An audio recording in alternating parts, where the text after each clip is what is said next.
Hello, welcome to another reading time.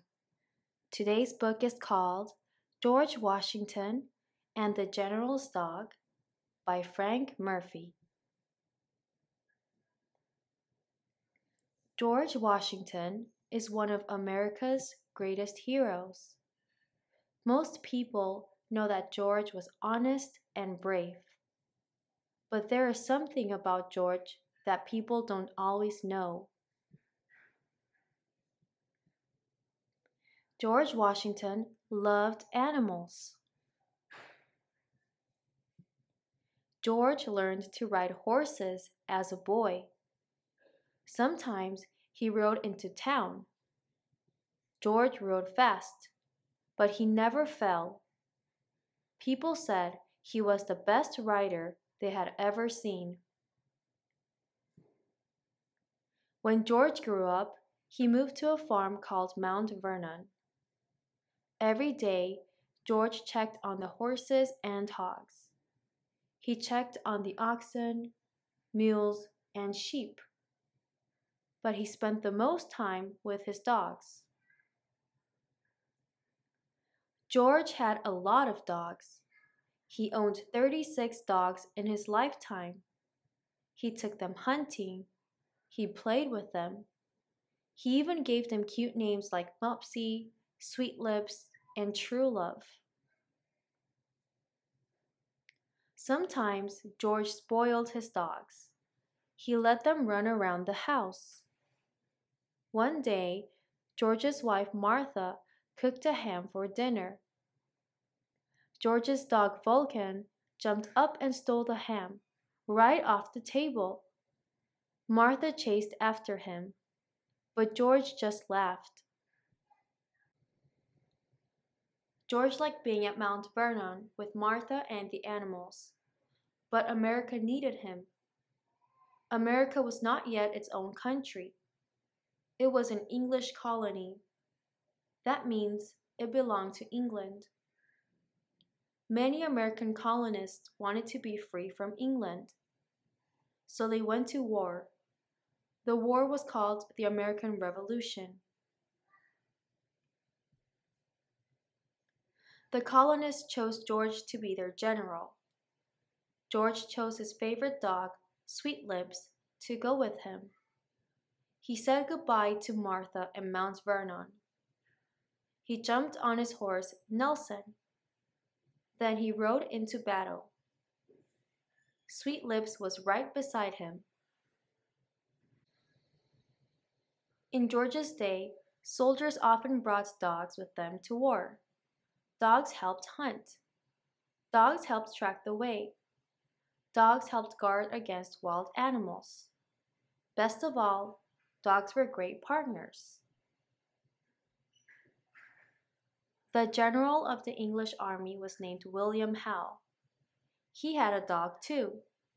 He also had 9,000 soldiers. They had plenty of supplies. George did not have nearly as many supplies. Sometimes his soldiers were cold. Sometimes they were hungry, but they did not give up. In the fall of 1777, George's troops went to Pennsylvania. They were fighting the English troops. Guns fired, rat-a-tat-tat. Cannons roared, boom, bang. Smoke filled the air. Finally, the fighting ended. The English soldiers went back to their camp.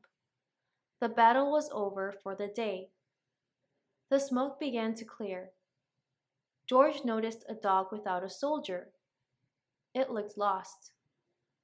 George bent down and patted the dog's head. The dog followed George back to the colonists' camp. He wagged his tail. Whose dog is this? Wondered George. George looked at the dog's collar. The tag had a man's name on it. That name was William Howe. William Howe! George couldn't believe his eyes. William Howe was the enemy. Word about the enemy dog spread through camp. Some of George's men wanted to keep the dog, but George said no. George believed the dog belonged with his master. George had his friend Alexander Hamilton write a note to General Howe. The note said that George wanted to return the dog. Both sides raised white flags. The white flags meant no one could fight.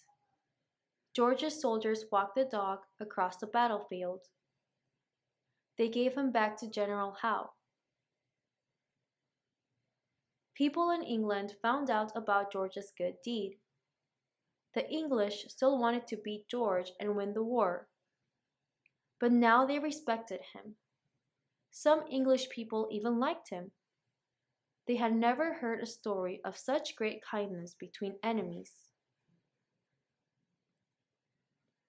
In 1783, America won the war against England.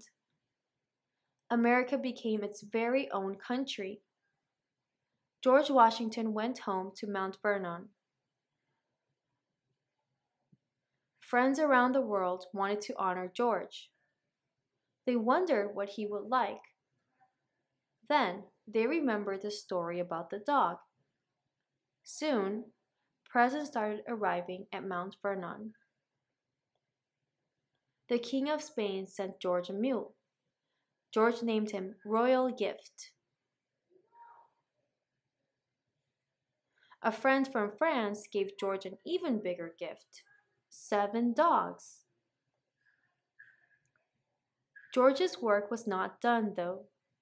The American people needed a leader. They elected George to be their first president. People all over America loved their new president. They cheered when he rode by in his carriage. They knew it was him because the 6 white horses always led the way. Wow, you did a very good job. Thank you for reading with me. Goodbye.